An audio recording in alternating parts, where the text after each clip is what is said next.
phrase I remember most from my childhood is "away with the fairies." One time I remember hearing it as I was reaching the finish line of a sports day race, dead last. And the reason I was last? Because on the final quarter of the race, my pace slowed to a stroll as I watched two birds fly from a tree. At age 18, I would find out I had ADHD. Despite dealing with mental health professionals on a near weekly basis for the previous 7 years, it wasn't until my very final discharge session with Children's Mental Health Services that a new psychiatrist suggested I might have ADHD. After years of being away with the fairies, low school attendance, and crippling mental health struggles, this was the first time anyone had figured out what was wrong. ADHD is often misunderstood or missed completely, especially in women, so I thought I would document how it affects my daily life beyond what you might see on an online checklist. The theme of my life seems to be routines and struggling to stick to them, and so my day begins. My Google Home begins my morning. First, my SAD lamp turns on. 20 minutes later, my playlist starts. 5 minutes later, my alarms begin.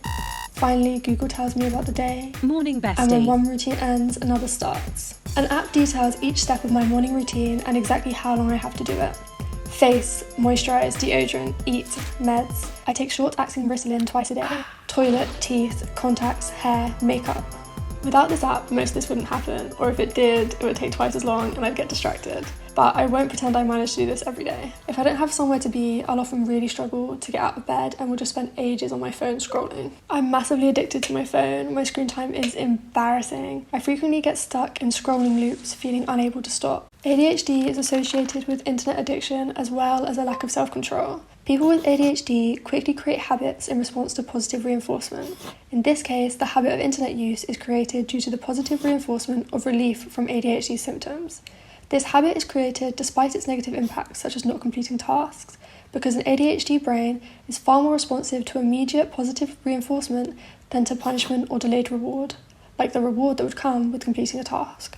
Again, not something that I always manage to do, but I try to plan out my days. If a task isn't written down, then I'll forget about it. If I'm going somewhere, I have to work backwards time-wise, otherwise I'll be very late. This is because of the symptom of poor time management. As part of ADHD, I have time blindness. The best way I can describe it is that unless I'm specifically and solely focusing on time passing, I'm unaware that it is. I'm very easily distracted, and these distractions lead to more distractions, leaving me flitting like a butterfly from one unfinished task to the next, all the while being entirely unaware that time is passing.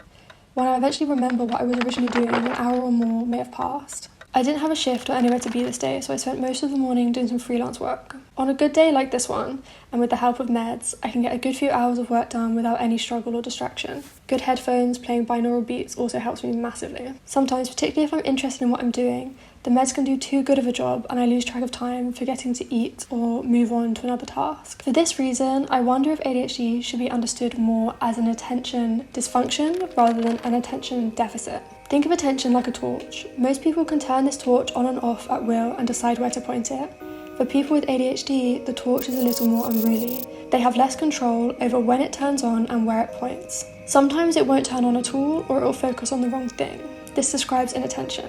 However, other times the torch turns on at inconvenient times and cannot be turned off. Or it turns on and focuses perfectly, but then cannot be shifted to anything else or turned off. As frequently happens, I got a little too engrossed in what I was doing, and before I knew it, it was 2:30 and I was hungry and I was late to take my second dose of meds. My meds have to be taken with food and shouldn't be taken too late in the day to avoid sleeping problems. So I need to eat something quickly. The thought of cooking anything properly seems overwhelming, so I'll eat whatever beige food is closest to me and feel a bit gross about it. Later on, I did some driving practice with my mum. I passed my test when I was 18, then didn't drive again for 4 years, and I'm trying to get back to it now.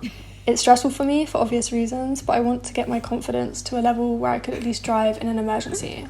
Back at home, I hung out with my dog for a bit and had a takeaway for dinner.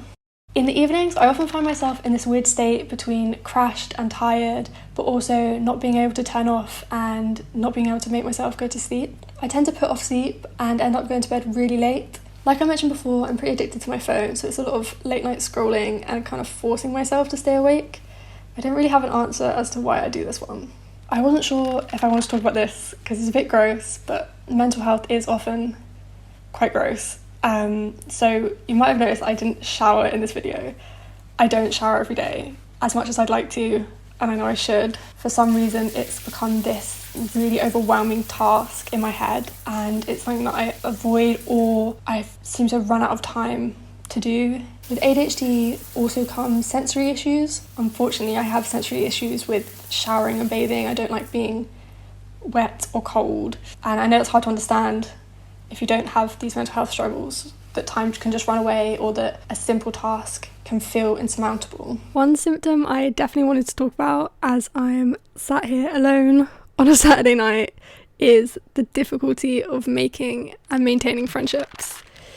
This one stings. It's a super common struggle for people with ADHD. I think personally for me, I zone out of conversations, so I think all the time I look like I'm uninterested, or I'm hard to have a conversation with because I don't remember what you just said. I think I'm bad at social cues. I never at any point know what my face is doing. I think I just come across as a bit odd. To me, it feels like everyone else knows these social rules and how it all works. It's like they've had these lessons that I just haven't had.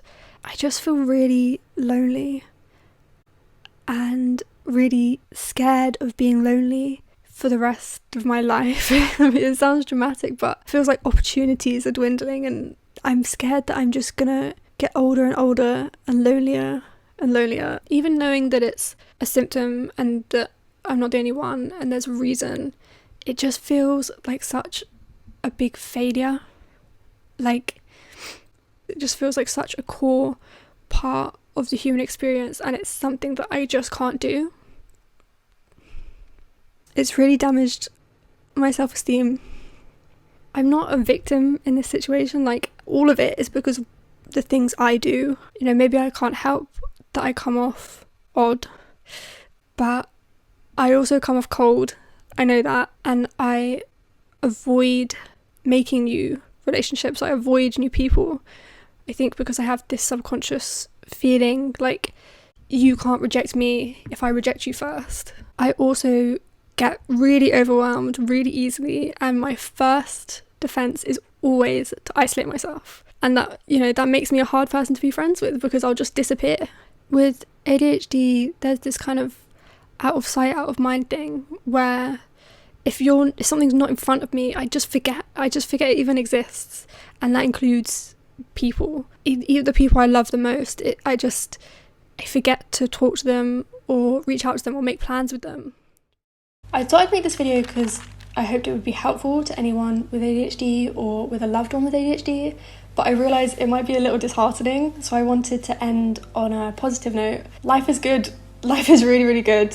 I've struggled to make friends in the past, but I do have some incredible friends that I really, really cherish. I really struggled in school, but I've just left uni with a first-class degree. I'm really happy, and life just keeps getting better. See ya! Thanks for watching. Bye.